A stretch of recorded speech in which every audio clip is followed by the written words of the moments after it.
I'm Olive, 38 female. I live in a quiet suburban cul-de-sac where the lawns are all impeccably manicured and the houses look like they were pulled from a magazine.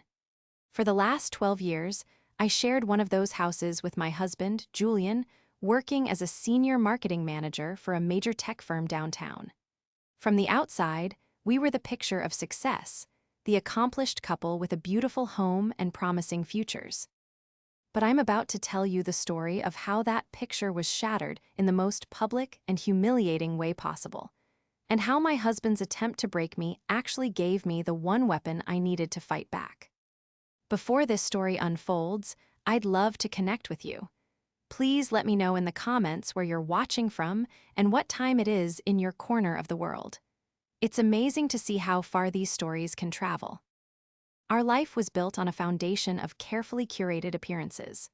Julian, a charismatic real estate developer, was a master of selling a vision. He could walk into a dilapidated building and paint a picture of luxury condos so vivid you could almost smell the fresh paint.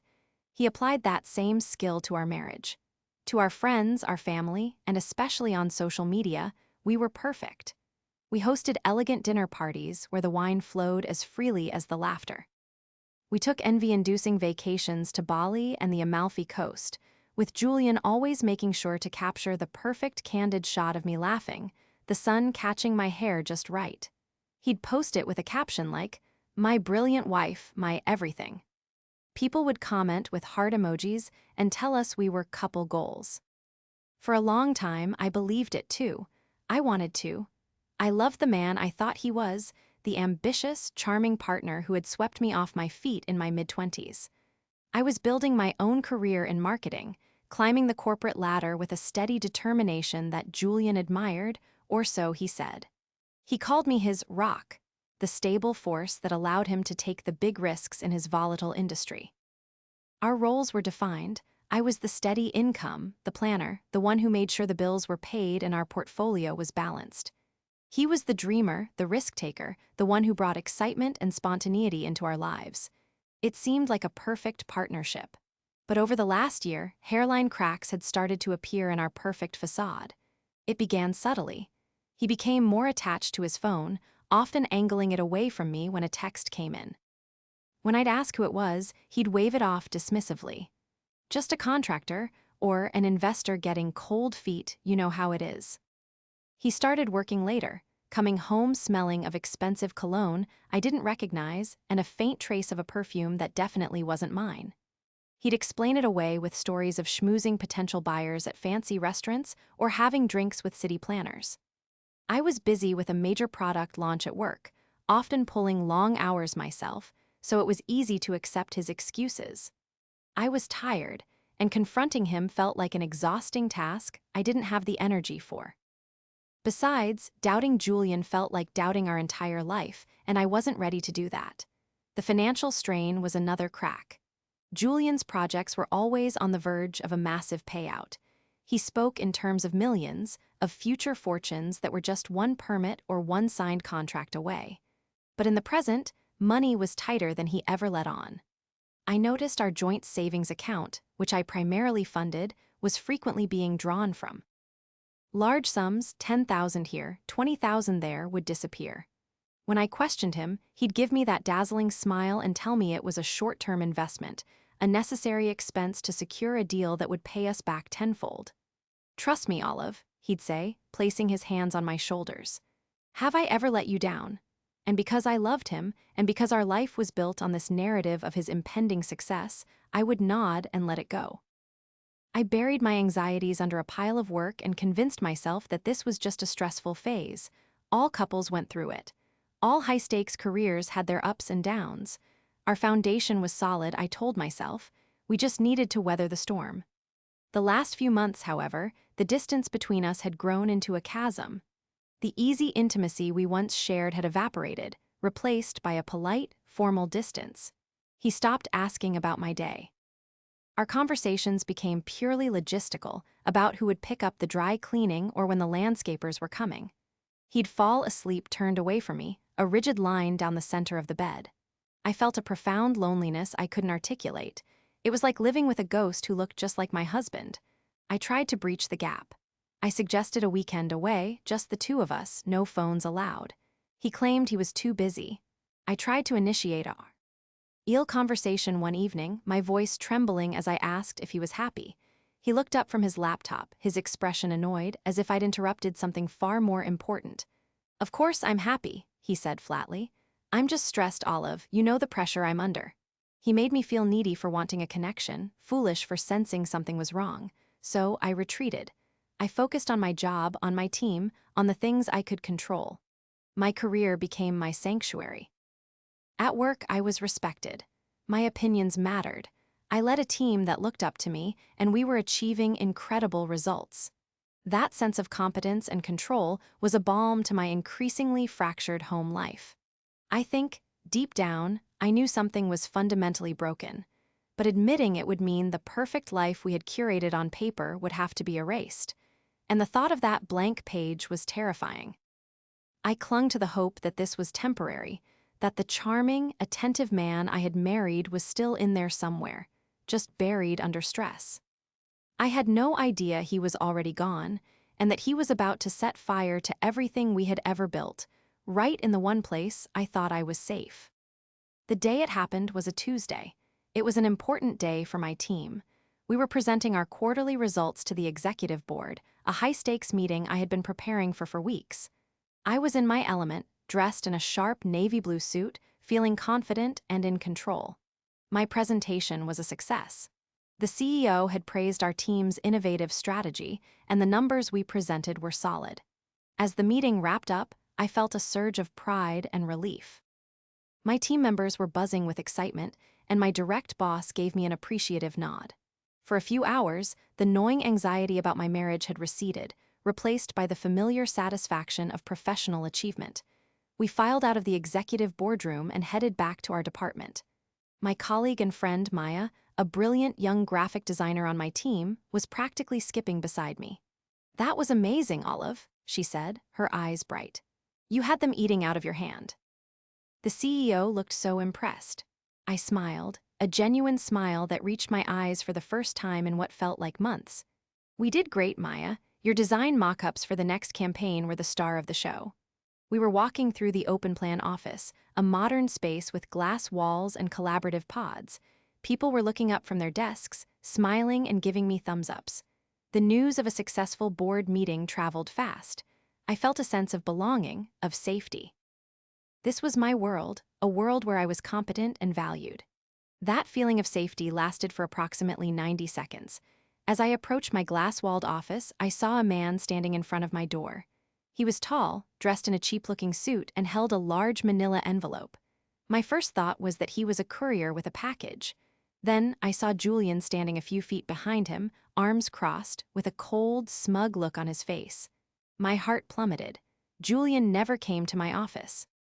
He always said he didn't want to bother me, that my corporate world was too sterile for him. His presence was an immediate, blaring alarm bell. Maya saw him too, and her cheerful chatter died in her throat. "Is that Julian?" she whispered, her brow furrowed in confusion.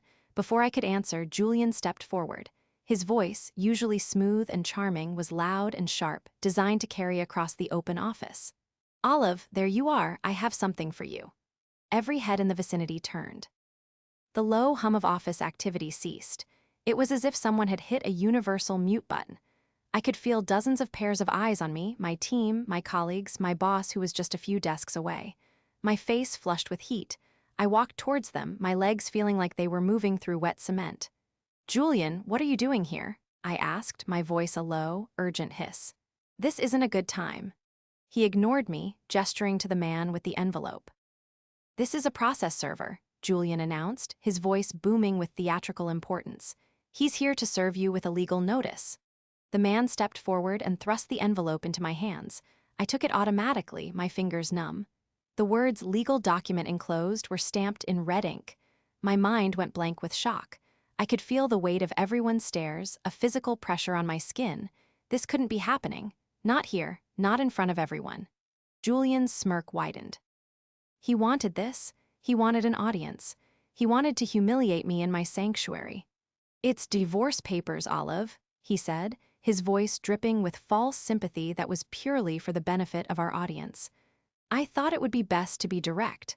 I'm filing for irreconcilable differences, and I'm also petitioning for half of all marital assets, including your stock options from this company.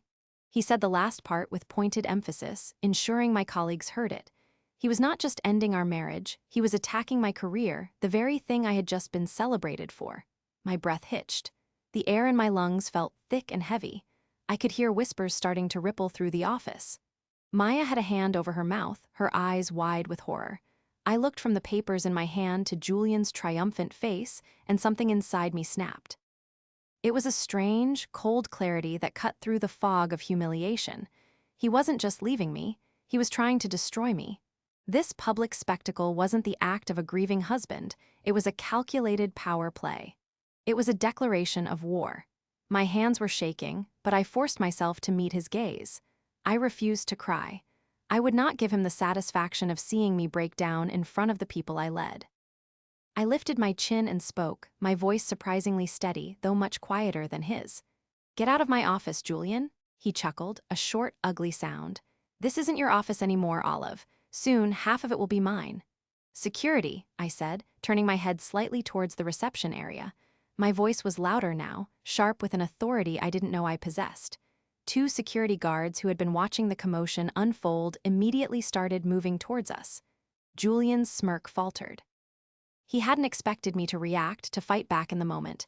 He expected tears, hysterics. He expected a victim. The guards flanked him, their presence large and intimidating. "Sir, you need to leave the premises," one of them said in a firm, no-nonsense tone. Julian's face turned red with anger. He shot me a look of pure venom before turning and storming towards the elevators, the process server trailing awkwardly behind him. The moment he was gone, the silence in the office was deafening. I stood there, clutching the envelope, the tangible proof of my life's implosion. I felt 100 pairs of eyes on me, a mixture of pity, curiosity, and shock. The humiliation washed over me in a fresh wave, so intense it made me feel nauseous. Then, through the haze, another thought pierced through, sharp and clear. This monstrous, aggressive, public tactic, it was a mistake. A huge one. My lawyer, Alina, whom I had consulted with once a few months ago during a moment of doubt, had told me that in our state, proving behavioral instability could have a massive impact on initial court proceedings. Creating a hostile public scene at a spouse's workplace. That was a textbook example. Shaking with embarrassment, I realized his attempt to shatter my reputation had just handed me the perfect tool to protect myself. He thought he had won, but in his arrogance, he had just given me my opening move. The rest of the workday was a blur. My boss, a decent man named David, quietly called me into his office, closed the door, and told me to take the rest of the day, and the next day if I needed it. He was surprisingly kind, expressing his disgust at Julian's behavior and assuring me my position at the company was secure. I was grateful for his discretion, but the walk from his office back to mine felt like a mile-long gauntlet of averted eyes and whispered conversations. Maya was waiting for me at my desk. She had already packed my laptop into my bag and was holding my coat. She didn't say much, she just gave my arm a squeeze, a small gesture of solidarity that meant the world. The drive home was on autopilot. I don't remember any of the turns I made or the traffic I sat in. My mind was a chaotic storm of shock, anger, and a deep, gut-wrenching sadness. The life I knew was over. The man I had spent 12 years with was a stranger, a cruel, vindictive stranger. When I walked into the house, it was eerily silent, but it wasn't empty. Julian's presence was everywhere, yet he was gone. Half of the clothes in his closet were missing.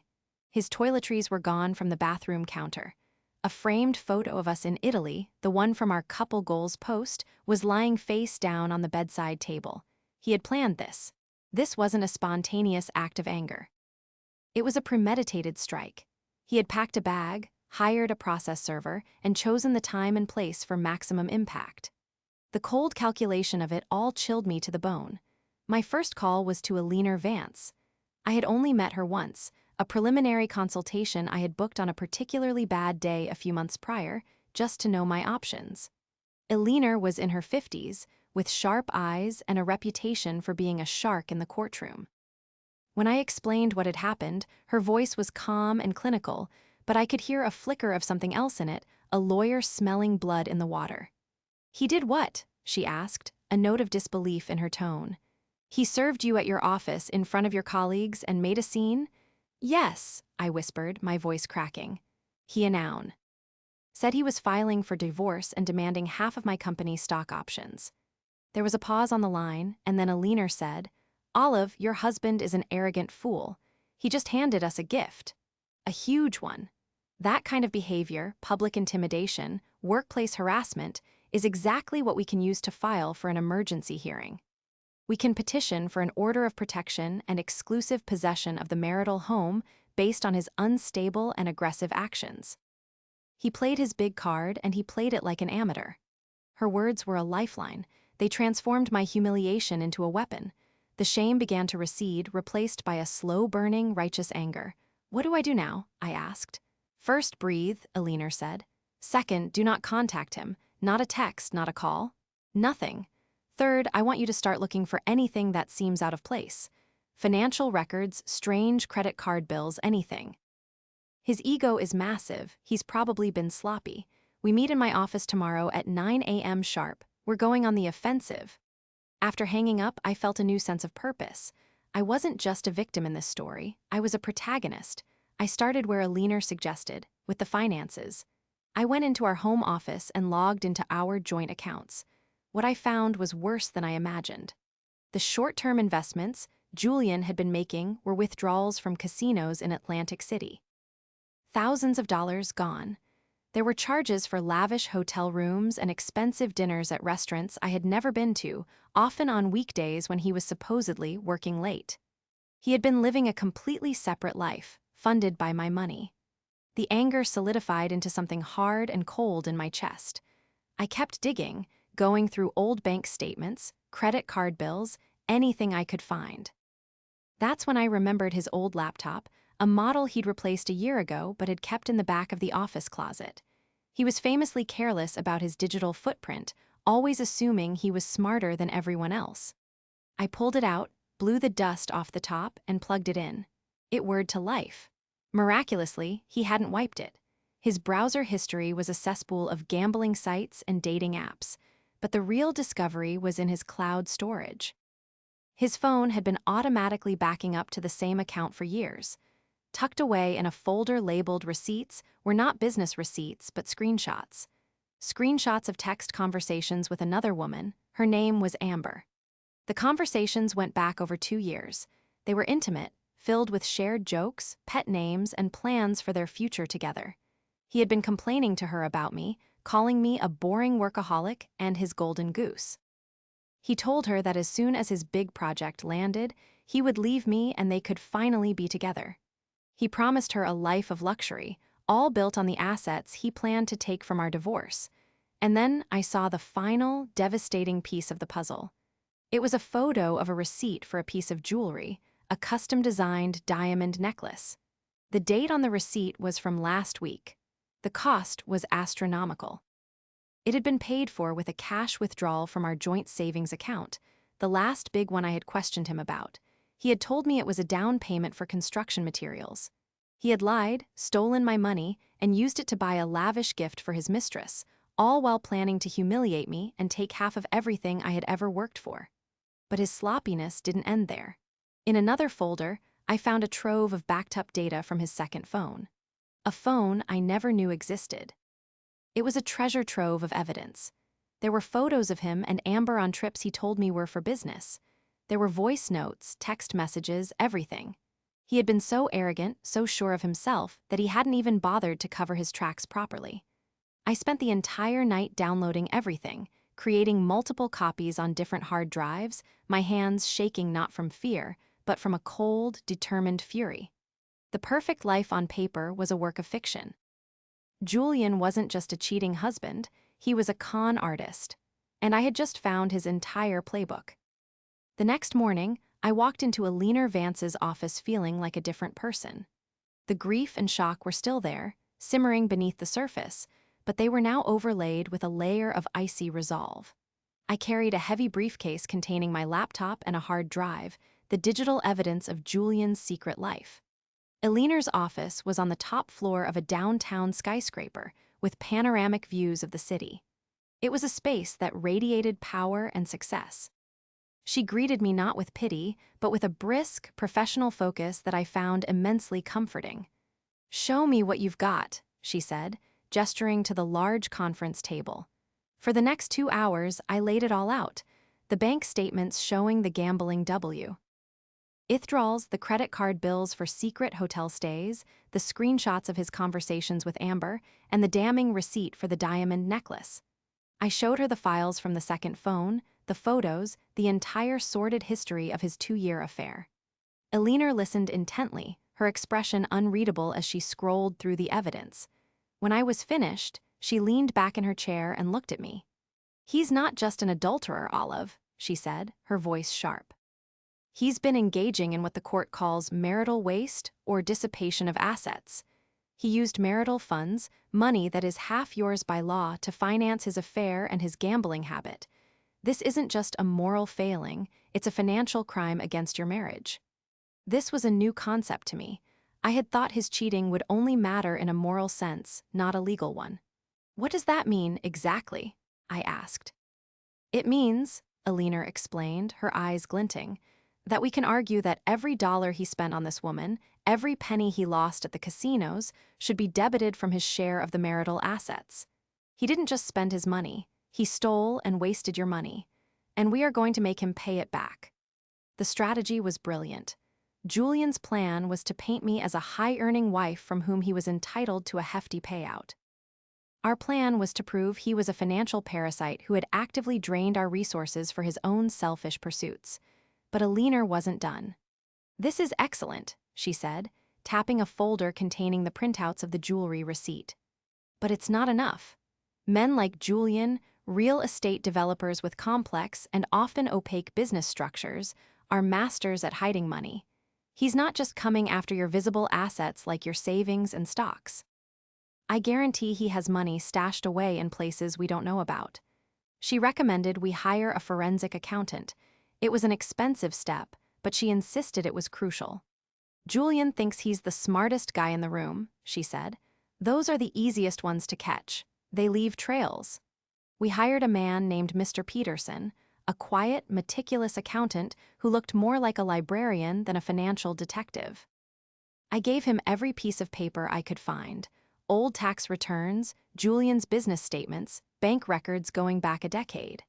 For the next few weeks, while Elinor's team prepared the emergency order, Mr. Peterson worked his quiet magic. Life at home was strange and empty. The silence in the house was a constant reminder of Julian's betrayal. I changed the locks on the doors, an act that felt both powerful and deeply sad. I packed up all of his remaining belongings into boxes and moved them into the garage. Reclaiming the space, room by room, was a small but necessary act of healing. At work, I put on a brave face. The office gossip had died down, thanks in large part to Maya, who fiercely shut down any whispers she overheard. She would check in on me daily, bringing me coffee and forcing me to eat lunch when I forgot. Her unwavering support was a small island of normalcy in the turbulent sea of my life. She never pried, but she was always there, a quiet presence that made the days bearable. Then came the first breakthrough from Mr. Peterson. He called for a meeting with me and Elinor. In his soft-spoken way, he laid out a web of deceit that was far more intricate than I could have ever imagined. Julian's development company was a labyrinth of shell corporations. He had been moving money between them for years, creating a financial maze designed to be untraceable. He would report losses on one project to offset gains on another, effectively making his income look much smaller than it actually was. "He's been systematically deflating his declared income for years," Mr. Peterson explained, pointing to a complex flowchart he had created. "But the real story is here." He pointed to a series of wire transfers to an offshore account in the Cayman Islands. The transfers were disguised as payments to an overseas materials supplier, but the supplier company was another shell, with Julian as the sole beneficiary. He had siphoned over $500,000 of marital assets into an account I never knew existed. I felt the air leave my lungs. It wasn't just the money. It was the depth of the deception. He hadn't just cheated on me with another woman, he had been cheating me financially for our entire marriage, all while calling me his rock, the stable foundation for his risks. I had been funding his escape plan all along. Elinor's expression was grimly satisfied. "We've got him," she said quietly. "This is the nail in the coffin. He's not just a philanderer, he's a fraud. When he walks into that deposition, he's going to think he's fighting for half of your stock options. He has no idea we're about to confront him with evidence of felony-level financial crimes." The plan was now clear. Julian had tried to humiliate me to gain the upper hand. He assumed I would be a weeping, emotional wreck, easy to manipulate in a legal setting. He had no idea that while he was living his double life, I was quietly gathering an arsenal of facts and figures, preparing not just for a divorce, but for a complete dismantling of the fraudulent empire he had built on a foundation of my trust and my money. The quiet rage I felt was a powerful fuel. He had underestimated me. He had seen me as his golden goose, not as his equal. It was the biggest mistake of his life. With the evidence locked down, both the personal and the financial, the next phase of our strategy began. Elinor advised a period of strategic silence. We had filed the emergency motion for exclusive possession of the house and a temporary restraining order, citing his aggressive behavior at my office. The court date was set. Until then, Elinor's instructions were clear: complete radio silence. "Let him wonder," she said during one of our strategy sessions. "Right now, he thinks he's in control. He made a big, loud move and assumes you're scrambling, emotional, and terrified. The last thing he expects is a quiet, organized, and lethal response.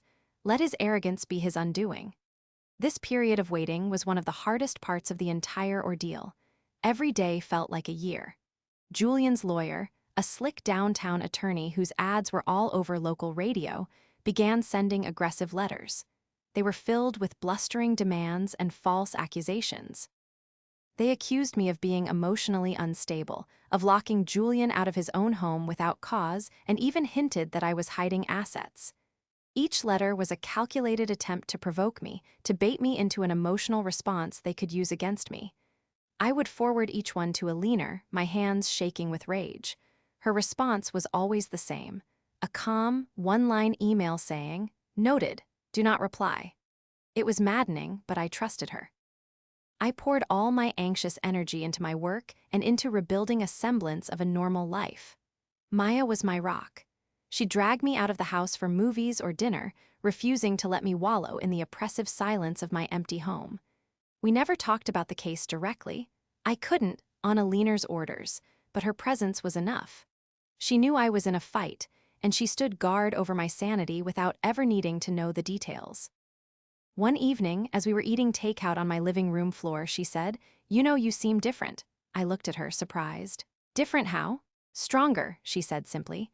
"When this first happened, you looked like a ghost. Now, you look like a general." I almost laughed. I certainly didn't feel like a general. I felt like a bundle of frayed nerves held together by caffeine and spite. But maybe she was right. The fear had been replaced by a cold, hard resolve. I was no longer grieving the loss of my husband. I was preparing for battle against my enemy. The waiting game finally broke when Julian, frustrated by my silence, made his next mistake. Unable to get a rise out of me through legal channels, he tried a more direct approach. He showed up at the house. The new lock stopped him from getting in, but he stood on the front lawn, shouting my name. I was in the kitchen making tea when I heard him. My heart leaped into my throat. I looked out the window and saw him pacing back and forth, his face contorted in a mask of rage. He was yelling about his clothes, his golf clubs, his personal property. I immediately did what Elinor told me to do in such a situation. I called the police and started recording him on my phone from the window. The police arrived within 10 minutes. They found him ranting on my porch, creating a scene in our quiet, perfect cul-de-sac. They calmly explained that a temporary order was in place and he was not to be on the property. His argument that it was his house held no water. He was escorted off the property with a formal warning for violating the terms of the pending order. The entire incident, including his belligerent arguing with the officers, was captured on my phone's camera and the officers' body cams. I sent the video file to Elinor immediately. Her reply came back in minutes. Christmas came early this year. We'll be adding this to our filing. Thank you for following my instructions perfectly. His second public outburst further solidified our case that he was unstable and prone to aggression. He was building our case for us, brick by arrogant brick. 2 days before the deposition was scheduled, a final package arrived. It was from the forensic accountant, Mr. Peterson. It was his complete, finalized report. A thick, spiral-bound document that detailed every hidden account, every shell corporation, every dollar Julian had stolen and squandered. The report was a masterpiece of financial forensics. It included irrefutable proof of the offshore account, detailed analysis of his gambling losses, and even traced the funds fro. Our joint account directly to the jeweler who had made Amber's necklace. But there was a final, devastating cherry on top. Mr. Peterson had uncovered that Julian had taken out a second mortgage on our home a year ago without my knowledge. He had forged my signature on the loan documents. The money, a substantial 6-figure sum, had been funneled directly into one of his shell corporations and had subsequently vanished. This was no longer just a messy divorce. This was criminal fraud. Bank fraud, forgery. Staring at the forged signature on the loan application, a clumsy, obvious imitation of my handwriting, was the final emotional blow. The man I had shared my bed with, the man I had built a life with, was a common criminal. Eleanor was ecstatic. "This is it, Olive," she said over the phone, her voice electric with anticipation. "This is the checkmate move. He has no idea this is coming. He's going to walk into that deposition tomorrow expecting a fight over your salary. He's going to walk out facing the possibility of jail time." That night, I didn't sleep. I sat in the dark, silent house, the accountant's report on the table in front of me like a sacred text. I wasn't afraid anymore. I wasn't sad. I felt a profound, almost unnerving calm. The storm was coming. And for the first time, I knew without a doubt that I was going to be the one left standing when the rain stopped. Julian thought he was a master of the game. He had no idea I had already won. The deposition was held in a sterile, soulless conference room at a neutral law firm. The long, polished mahogany table reflected the grim faces of everyone present. On one side sat Julian and his flashy lawyer, Leo. Julian looked confident, almost bored, dressed in an expensive suit and tapping his pen impatiently. He shot me a contemptuous look as I walked in, a smirk playing on his lips. He clearly thought this was a mere formality before he got his payday. On my side of the table sat Eleanor, calm and composed, and me. Next to us was a court stenographer, her fingers poised over her machine. My heart was pounding, but I kept my expression neutral, just as Eleanor had coached me. I focused on my breathing and avoided looking at Julian. The proceedings began with routine questions from Eleanor to Julian, confirming his name, address, and the length of our marriage. Julian's answers were short and arrogant.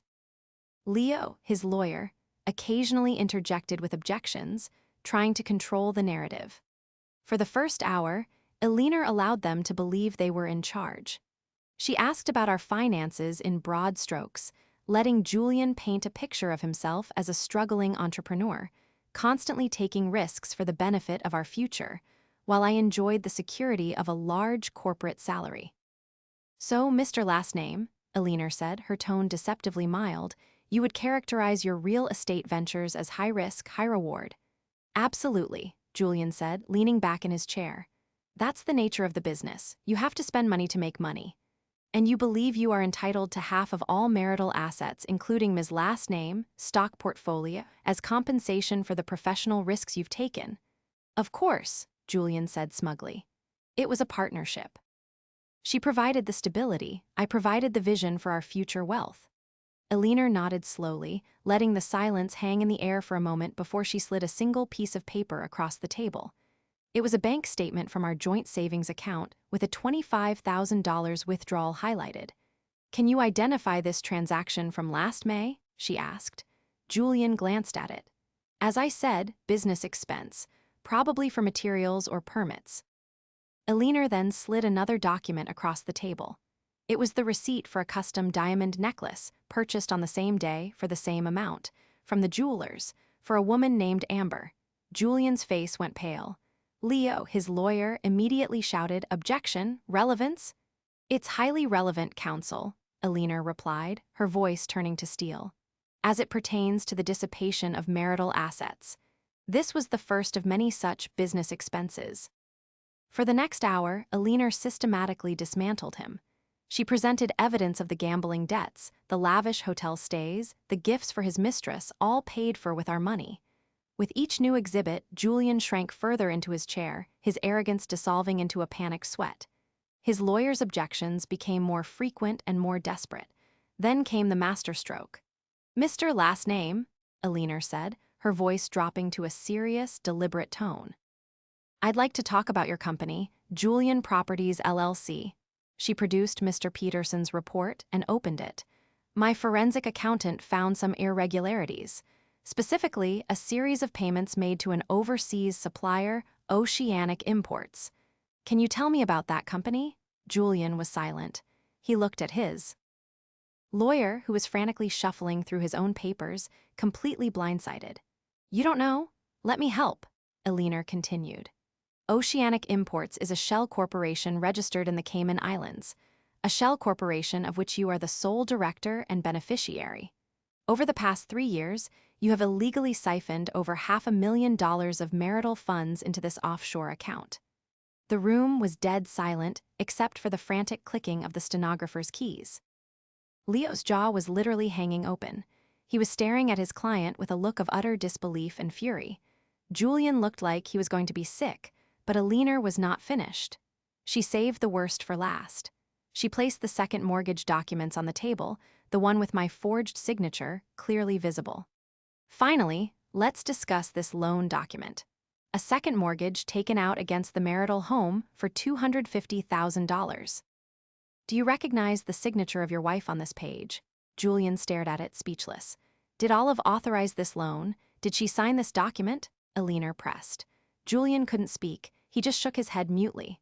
"So you admit to forging your wife's signature on a federal loan application?" Alina's voice was like a hammer blow.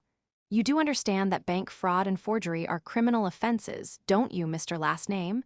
Offenses that carry significant prison time?" That was it. Leo, the lawyer, slammed his hand on the table. "This deposition is over. We are done for the day." He grabbed Julian by the arm and pulled him towards a private anteroom, his face purple with rage. I could hear their muffled shouts through the door. Alina simply sat back in her chair, a small, triumphant smile on her face. She looked at me and gave a slight nod. I let out a breath I didn't realize I had been holding for months. It was over. The fight was over. 20 minutes later, a visibly shaken Leo returned to the conference room alone. His entire demeanor had changed. The swagger was gone, replaced by a weary, deferential tone. "Ms. Vance," he said, addressing Alina, "my client is prepared to discuss a settlement." "I thought he might be," Alina said coolly. "Here are our terms. They are not negotiable. 1. Olive gets 100% of the marital home. 2. She gets 100% of her investments, her stocks, and her retirement accounts. 3. Julian will forfeit all claims to any marital assets. 4. The $500,000 in the offshore account will be transferred to Olive immediately as reimbursement for the marital funds he dissipated and stole. 5. He will assume full responsibility for the fraudulent second mortgage and indemnify her from any liability. And finally, we will not press criminal charges for the forgery and fraud, provided he agrees to these terms and is out of our lives forever." Leo didn't even try to negotiate. He just nodded grimly. "I'll draw up the papers." I walked out of that building and into the bright afternoon sun, feeling lighter than I had in years. I had not only survived, but I had won. He came at me with a public spectacle designed to break me, and I responded with a quiet, methodical demolition of his entire life. He had underestimated me, and it had cost him everything. The weeks following the deposition were a blur of paperwork. Julian, now thoroughly defeated and likely terrified of actual jail time, signed everything without a fight. The settlement agreement was finalized, the house was officially signed over to me, and the money from the Cayman Islands appeared in a new bank account that was mine and mine alone. The silence in the house was different now. It was no longer the oppressive, lonely silence of a broken marriage. It was a peaceful, expansive silence filled with possibility. I started to reclaim the space in more meaningful ways than just moving his boxes. I repainted the bedroom in a soft, calming shade of green. I bought new furniture that was my taste, not a compromise. I turned the home office, the scene of my terrible discovery, into a small yoga and meditation studio. Each change was a deliberate act of erasing him and rediscovering myself. One of the first things I did was legally change my name back to my maiden name. It was a simple administrative process, but it felt monumental. I was no longer Mrs. Olive Julian's last name. I was Olive my last name again. It felt like coming home to myself. At work, things had settled back to normal, but my standing had subtly shifted. The pity my colleagues felt for me after the incident had transformed into a quiet respect. They had witnessed a public attack, and they had now witnessed my silent, decisive victory. David, my boss, promoted me to director of marketing, a position I had been working towards for years. He said my grace and strength under extreme personal pressure had proven my leadership capabilities beyond any doubt. My friendship with Maya deepened into Somme.